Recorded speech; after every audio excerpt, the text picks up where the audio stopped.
12e jour. L'oraison. L'ange a préparé les petits voyants de Fatima aux apparitions. Mais ensuite, c'est notre mère qui prend soin de la formation spirituelle des enfants.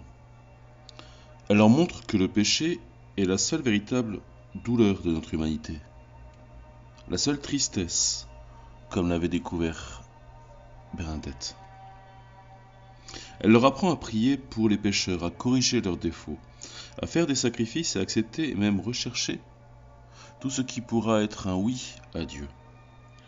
Pour exciter leurs ailes, ouvrant les mains, elle darde sur eux une merveilleuse clarté qui les plonge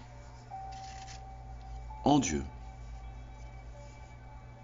Un et trine, leur révélant quelque chose de la beauté, de la toute-puissance, de la bonté, de la tendresse infinie de la Trinité Sainte pour le genre humain. Dans l'intensité de leur saisissement, les enfants tombent à genoux et ne sachant que répéter « Ô très sainte Trinité, je vous adore, mon Dieu, je vous aime, mon Dieu, je vous aime. » François, très particulièrement, reste frappé.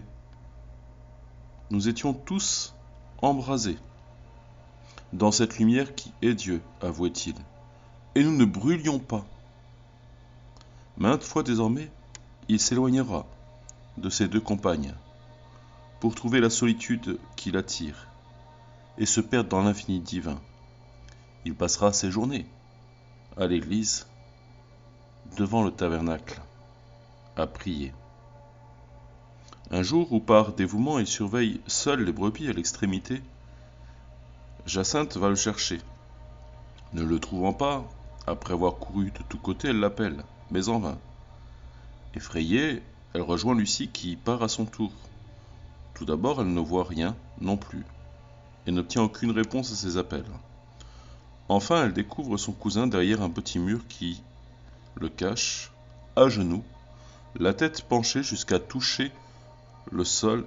Il est en prière. Lorsque sa cousine le touche à l'épaule, il paraît s'éveiller d'un long sommeil, sourd au bruit de la terre. François, contemplatif, s'était absorbé en Dieu au point de ne pas entendre son nom à quelques mètres de lui. Comment est Dieu ? Il est tel que nous ne pouvons l'exprimer, disait-il à Lucie et à Jacinthe. Mais eux,